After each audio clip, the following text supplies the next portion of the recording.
What's up, guys? I haven't made a video in quite a while, and I've got to head over to my brew pub to help my my brewmaster lift some malt up onto the brewing platform because he has a bit of a sore back. So I thought I'd take you along and find something to talk about, and that thing is masks. So I'm going to try to get up on the sidewalk here. That lip there was just too big. I'll show you what I'm riding.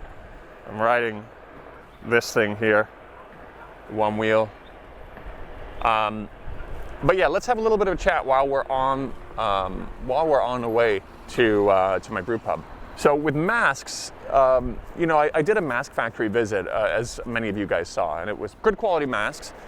And what I wanted to show you in contrast, what I thought would be a good idea, is what a poor quality mask looks like. And I've got some. We ordered some for our kitchen environment quite a few years ago. And we didn't order it under the premise that they were surgical masks like the ones in the factory that I visited. And we knew full well what we were getting. And what you're getting with a lot of overseas countries, you know, these governments that are buying masks, a lot of them aren't buying direct from China. They're relying on local businesses, local importers. And a lot of them are not doing due diligence, or they're deliberately buying something that is clearly not for medical or even marked surgical grade masks, and then reselling them as such. And then of course the Chinese get blamed. You know, it was, I've seen this happen before. It was in, I think it was 2007, Mattel had lead toys. They had some sort of a lead toy scandal, and they even blamed China at that point. And it's like, this isn't the first time this has happened to them, or big toy companies like this. You'd think that they'd put due diligence and processes in place to avoid this issue, but no, they just get to blame China when it happens. Now, mind you, afterwards, they did apologize to everybody, their consumers and to China, for not kind of putting the correct processes in place to avoid this. You got to remember, a lot of these really big companies, they put massive pressure on factories to produce a product at a certain price, really, really low prices. And then when you get low quality, people act surprised. They're like, oh my God, look how low quality this is. Or they blame China for underpaying their workers when they're the ones putting the pressure on them for these ridiculously low prices. There are some people that balance both. Like, you know, for example, Walmart, when they source from a factory in China, they have very, very low price targets, obviously, but they also have a massive due diligence team that goes into the factories and they check how many fire exits do they have? What's the conditions for the employees? Where do the employees live? And all this kind of massive due diligence they do. It's not perfect, you know. The consequences of having to produce a product for so low still affect a lot of people. Not only manufacturers, inventors, like inventors in the West. You know, I've heard stories, it was in Canada, there was one guy who had a really unique, some sort of a battery product, and he signed an exclusivity deal with Walmart, and he was like, oh, this is great, I don't need to do anything else. But then obviously Walmart found another product, or I don't know if they reproduced it, and they basically put him out of business, and he had no diversified base of customers, so that was it, he was done. So I'm not saying companies like Walmart come in and they're perfect, but at least they have a due diligence process here in China. But so that's what I think was happening with these masks. And then the other interesting thing is, hold on a second, I'm here.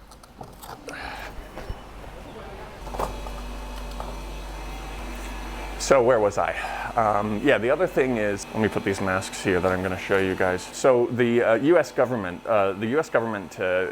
did something quite interesting too. Well, it was the media, right? The media kept saying, the media kept saying that China's sending out all this product and it's really low quality, and they're struggling to police it, I think was one of the New York Times articles. And so the unfortunate thing for China is that when a company in the West produces a product, and if it's poor quality and it gets shipped out, that company gets blamed. Whereas here in China, it is the entire country that gets blamed for one bad supplier or a bad actor on the receiving side. Like I mentioned, importers trying to pull one over on the final customers. So China does what they do. They say, okay, you know what? Yeah, all right, let's do something. Let's do our part to help fix this. So they put really strict controls on exports, particularly if the product said medical on it. If it said medical grade, then it had to go through all kinds of extra checks at the border. And then you know, China can never win. So after that, they were accused of cutting off the supply to other countries during a time of need. And then the third article I saw from New York Times, this is all from New York Times, right? And of course, it's being echoed by everywhere else, is that the US government now is asking China, oh, please, can we take that back? Can you not police it so much? It's like, you know, they can't win. But I think putting some level of controls in place, considering the sensitivity of where these are going to be used in medical environments, and the medical workers, service workers need to be protected. So I don't know, it's a tricky topic, but you know, let's first things first. Let's get this malt, let's get this grain up onto the platform, and then I'll show you the mask.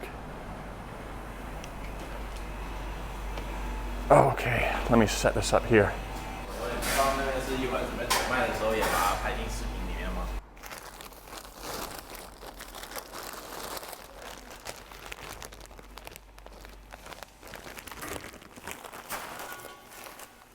要不你上去，然后你先上去，我给你。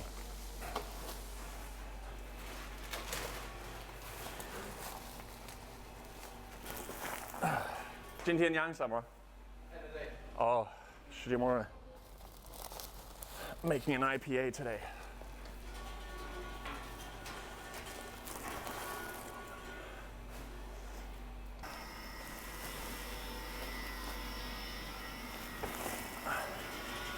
That's a good workout. Should do this every day.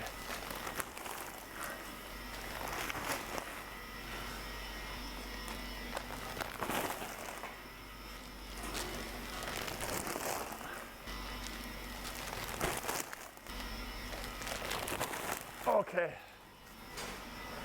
Whew. All right. Let's go. Let me show you those masks. This will be a quick one.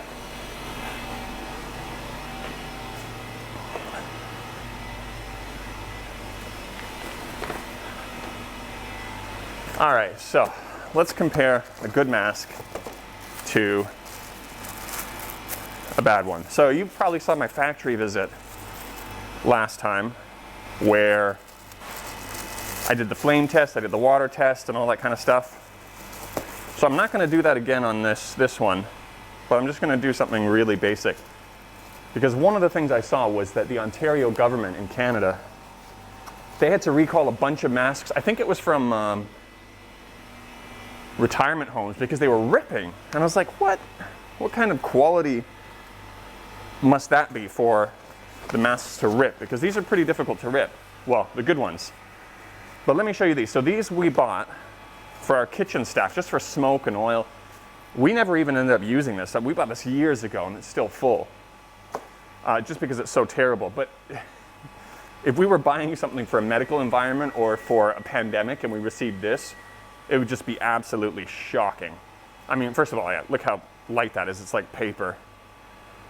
This has, it's difficult to illustrate, but there's way more weight to it, to the good one. But let me show you this. Let me show you how easy this is to rip. Just like that, like paper. Now, if you were to take this one, you can't do it with 4 fingers. I'm starting to hear it crack a little bit, but you have to really use a lot of force. Yeah, I'm gonna have to use 2 hands. I can probably do it with 2 hands. Way more force, but perhaps more importantly, you saw the waterproofness of these good masks when I was at the factory. But let me, this is ridiculous. I'll show you.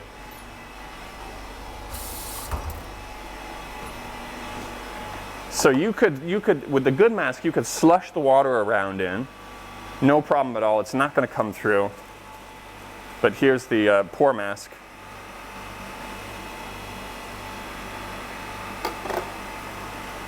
Okay, all right. You see it?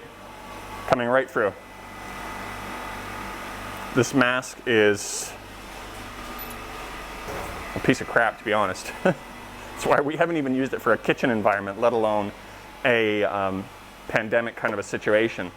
So you can begin to imagine that this is easy to rip as is. If people are wearing it in the field and they're talking and the moisture is building up inside, that thing is going to just fall apart like tissue paper. So that's it. That's the poor quality mask. And the short talk on blame China. You know, I sometimes think that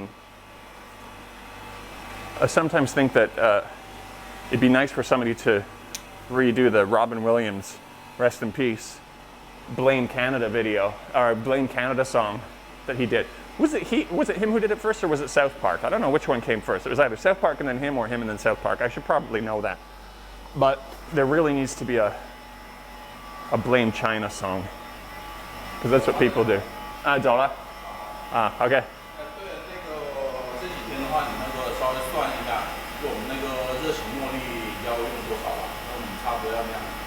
酿哪一款？热情茉莉。哦，那个茉莉茶，那个鸡尾酒。OK， 好的。We have a cocktail that we do, passion fruit tea cocktail. 喂，哇，忙。你在搞直播啊？不是直播，先拍。 然后等一会儿放上去。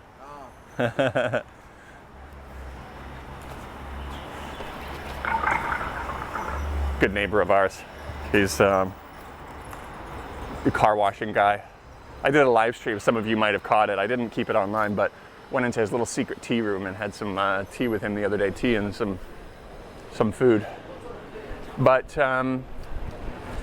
yeah, I haven't made a video in a while, so I thought I'd just turn this on and talk about something random. A little bit messy, but I'm planning on going to the.